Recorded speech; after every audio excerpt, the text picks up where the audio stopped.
Hello student, welcome back to my YouTube channel के Topper Academy YouTube channel में आपका स्वागत है। उम्मीद करता हूं कि आप सभी अच्छे होंगे। तो आप भी 2024 बोर्ड एग्जाम देने वाले हैं, तो आपके लिए बहुत ही मोस्ट इम्पोर्टेंट लघुत्तरीय, अति लघुत्तरीय प्रश्न और बहुविकल्पीय प्रश्न सामाजिक विज्ञान के आज मैं इस वीडियो में सभी प्रश्न डिस्कस करने वाला हूँ, जो आपके एग्ज़ाम के लिए वेरी वेरी इम्पोर्टेंट हैं। आप इन सारे प्रश्नों को ज़रूर तैयार करके ही जाना। ये प्रश्न आपके एग्ज़ाम की दृष्टि से वेरी इम्पोर्टेंट हैं। तो अभी तक वीडियो को लाइक नहीं किया है तो लाइक कर लो, और चैनल पर नए हो तो चैनल को सब्सक्राइब कर लो।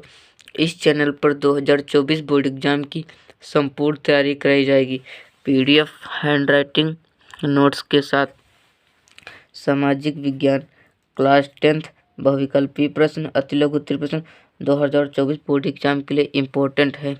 पेपर में 100% आएगा। इन सारे प्रश्नों को जरूर तैयार करके ही जाना। देखते हैं हमारा अगला नंबर प्रश्न क्या कहता है। हमारा पहला नंबर प्रश्न है, यंग इटली सोसाइटी का संस्थापक कौन था? जो यंग इटली सोसाइटी का संस्थापक था वो कौन था? जो यंग इटली सोसाइटी का संस्थापक थे वो मेजनी थे। कौन थे? मेजनी। हमारा दूसरा नंबर प्रश्न, फ्रांस में गणतंत्र की घोषणा किस वर्ष हुई? जो फ्रांस में गणतंत्र की घोषणा हुई वो कब हुई? तो 1848 में। कितने में हुई? 1848 ईस्वी में। हमारा तीसरा नंबर प्रश्न है, राष्ट्रवाद का प्रारंभ जिस देश से हुआ वह देश है। आप लोगों को बताना है राष्ट्रवाद का प्रारंभ किस देश से शुरू हुआ। जो राष्ट्रवाद का प्रारंभ है वो फ्रांस से शुरू हुआ।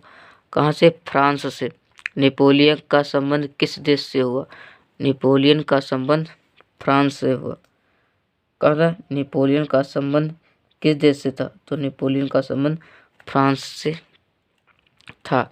हमारा अगला नंबर प्रश्न है, महात्मा गांधी दक्षिण अफ्रीका से कब लौटे? जो महात्मा गांधी जी थे वो दक्षिण अफ्रीका से वापस कब लौटे? तो इसका जो सही राइट आंसर होगा वो होगा 1915 ईस्वी में।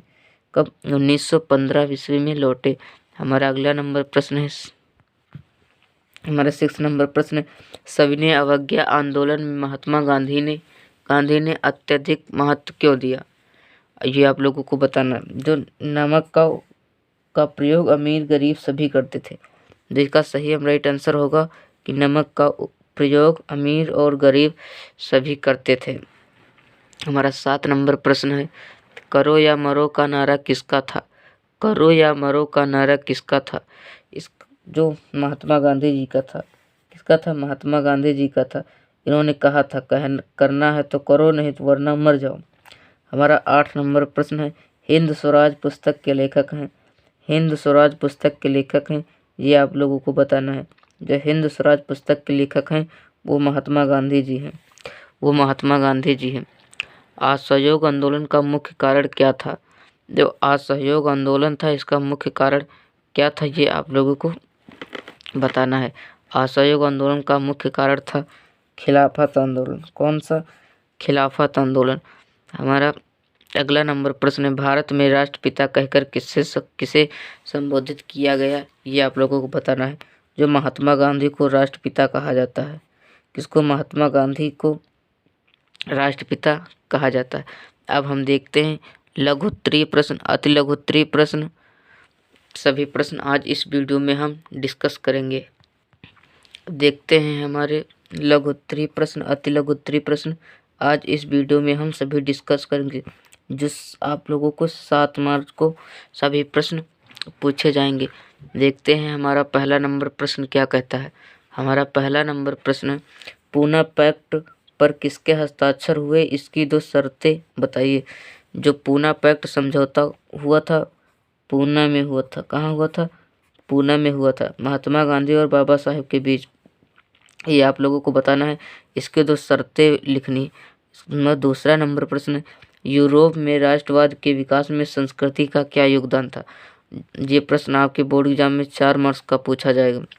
जो यूरोप में राष्ट्रवाद के विकास में संस्कृति का क्या योगदान है, ये आप लोगों को बताना है।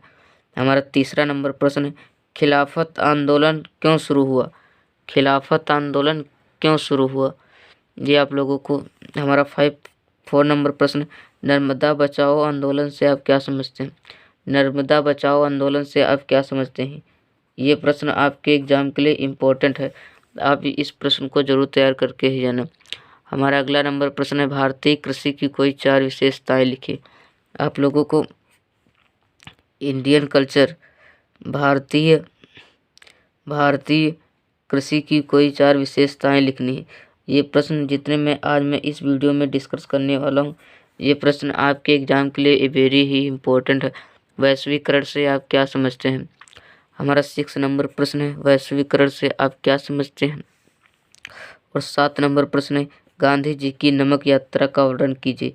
ये प्रश्न 6 नंबर में पूछ सकता है, लघु उत्तरी में और दीर्घ उत्तरी में भी पूछ सकता है। आप लोग इसे जरूर तैयार करके ही जाना। और जैव विविधता क्या है? हमारा 8 नंबर प्रश्न है, जैव विविधता क्या है? और 9 नंबर प्रश्न है, स्थानीय सरकारों के महत्व बताइए। जो हमारा 9 नंबर प्रश्न है, इसमें स्थानीय सरकारों के महत्व बताना है। हमारा 10वां नंबर प्रश्न है, महामंदी का क्या आशय है? महामंदी का क्या आशय है, ये आप लोगों को बताना है। हमारा अगला नंबर प्रश्न है, उत्तरदायी शासन क्या है? उत्तरदायी शासन क्या है, ये आपके एग्जाम के लिए वेरी इंपॉर्टेंट यूपी बोर्ड 2024 के लिए ही वेरी इम्पोर्टेंट है। हमारा 12 नंबर प्रश्न है, विश्व व्यापार संगठन से आप क्या समझते हैं? विश्व व्यापार संगठन से आप क्या समझते हैं? और प्रति व्यक्ति आय से आप क्या समझते हैं, या औसत आय से आप क्या समझते हैं? ये एक प्रश्न कहने का एक ही मतलब, प्रति व्यक्ति आय, औसत आय। हमारा 14 नंबर प्रश्न है, गठबंधन सरकार से आप क्या समझते हैं? गठबंधन सरकार से आप क्या समझते हैं? हमारा 15 नंबर प्रश्न है, देखते हैं अगला क्या कहता है। ये हमारा अगला नंबर प्रश्न है, सत्ता की साझेदारी क्यों जरूरी है? जो सत्ता की साझेदारी है वो क्यों जरूरी है, ये आपके एग्जाम के लिए वेरी इंपॉर्टेंट है। हमारा 16 नंबर प्रश्न है, उदारवाद की प्रमुख विशेषताएं क्या है? उदारवाद की प्रमुख विशेषताएं क्या है? हमारा 17 नंबर प्रश्न है, राष्ट्रीय आय वृद्धि हेतु कोई 3 उपाय बताइए। राष्ट्र की आय वृद्धि हेतु कोई 3 उपाय बताना है आप लोगों को। और हमारा 18 नंबर प्रश्न है, मृदा अपरदन से आप क्या समझते हैं? ये आपके बोर्ड एग्जाम में 4 मार्क्स का पूछा जाएगा और आपके एग्जाम के लिए वेरी इंपॉर्टेंट भी है। आप इन सारे प्रश्नों को जरूर तैयार करके ही जाना। क्लास टेंथ वालों के लिए SST इम्पोर्टेंट है। हमारा अगला नंबर प्रश्न, मानव विकास सूचकांक क्या है?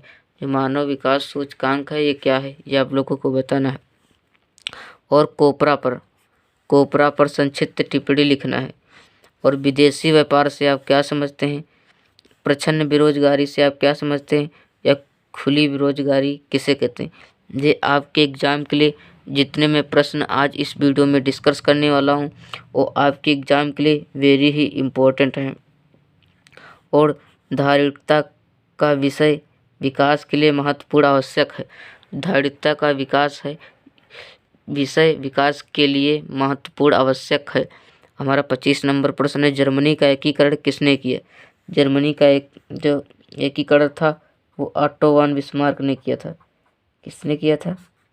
ऑटो वन बिस्मार्क ने किया था। जैव और अजैव संसाधन में क्या अंतर है? जैव और अजैव संसाधन में क्या अंतर, ये आप लोगों को लिखना है। और सड़क परिवहन के कोई 3 लाभ लिखना है। तो सड़क परिवहन के कोई 3 लाभ लिखना है। और संघवाद क्या है? हमारा 29 नंबर प्रश्न है, भारतीय लोकतंत्र की कोई 3 विशेषताएं बताइए। जो भारतीय लोकतंत्र की कोई 3 विशेषताएं बताना है।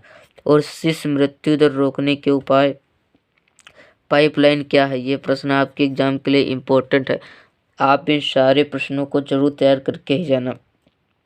और आप लोगों को इन प्रश्नों को फुल सॉल्यूशन चाहते हो तो हमें कमेंट करके बताएं, हम कोशिश करेंगे इसका फुल सॉल्यूशन जरूर करवा देंगे। और वायु परिवहन का महत्व बताइए। और वायु परिवहन का महत्व बताना है। और राष्ट्रीय उद्यान किसे कहते हैं, ये सारे प्रश्न आपके एग्जाम के लिए इम्पोर्टेंट है। हमने इसमें 33 लघु उत्तरीय प्रश्न डिस्कस किया है और 10 अति लघु उत्तरीय प्रश्न डिस्कस किया हूँ। उम्मीद करता हूँ ज़्यादा से ज़्यादा आप लोगों को आते हैं।